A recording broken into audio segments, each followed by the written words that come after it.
utility in these early games. And look at Tester trying to just poke around, see anything that he can to snipe off. There's one pylon there.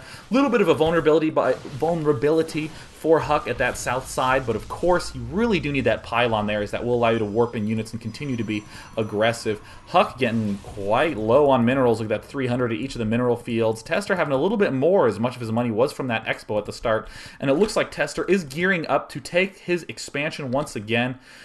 But he's been cutting a lot of units to do so. Look at this immortal count by HuK being so aggressive. Just wants to keep pushing, not going to try to expand himself, just going to try to exploit the fact that because Tester did get blink, Tester's favoring those Stalkers a little bit too much. This is just the right composition. Zealots get in the front, Stalkers help the retreating Stalkers of Tester, and these Immortals, when they get in there, they're the iron knuckles on the fist of HuK's army. Man, that's a good metaphor. Got to use that one more often. Either way, Immortals coming out for Tester as well. Nice positioning by Tester to be up on this high ground. This is the key point that Tester was abusing tactically before. If you commit too far forward with too small of an army, HuK can run the risk of getting the blink behind. So it does look like HuK is retreating. Is he doing anything with this Robotics Bay yet? No. Still curious if he's going to be doing any Warp Prism harass or Colossus harass, as that is incredibly strong. But HuK, either way, having about 200 minerals at each of those patches needs to have some sort of follow-up plan, because that's going to be very dangerous against a Protoss player who already does have his natural expansion up. Going to the food counts, HuK a little bit ahead of Tester, despite having way fewer unit-producing structures. Doesn't look like Tester's been quite able to make use of that 6th gateway. Hasn't yet made it into a warp gate. Even going to his hockey setups, it does look like he has that in the group, but just hasn't noticed, or really doesn't even matter, because Tester has been pretty broke this entire time and is still devoting his money to the relatively expensive Stalkers. Would have thought he would have backed off to a more Zealot Sentry composition while he was creating this expansion, as that would allow him to produce quite a few more units faster. And oh no! Oh, what a great tactic by Tester! Tester has the sentries at the front. He can easily throw down as many force fields as he wants, and he is going to do the blink around with the Stalkers, but there's no Colossus here yet for HuK, so that means that HuK will not be able to break this force field. This could be lights out for HuK at this point in the game. Oh, look at all these Stalkers going directly for the main. There's the blink in. See you later, Immortal. And HuK's only choice is to try to bust up here into Tester's main. HuK's main is getting completely annihilated. Oh, there's almost no way that HuK's going to be able to defend this.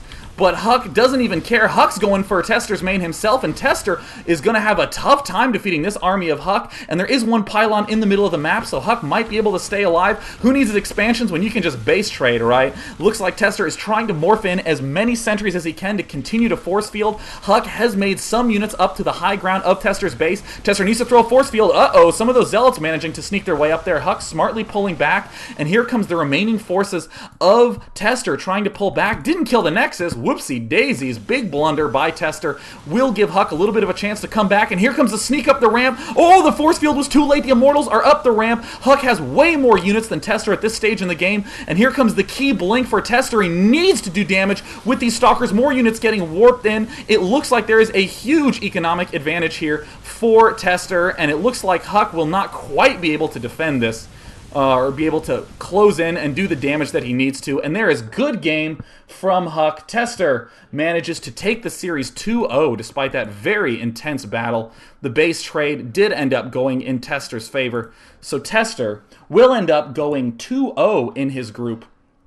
So, wow, that was a pretty crazy series there. Pretty epic last finish.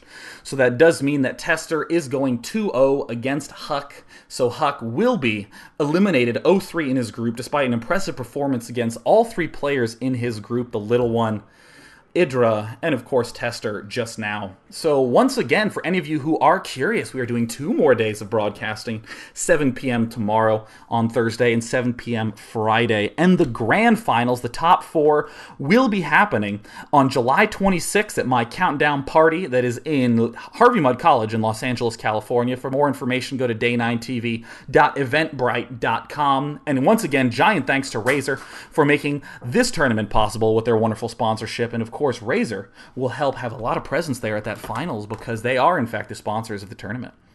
So definitely hope to see you guys out there, and if not, see you tomorrow. For any of you who missed any of these games, go to the archives at day9tv.blip.tv. See ya!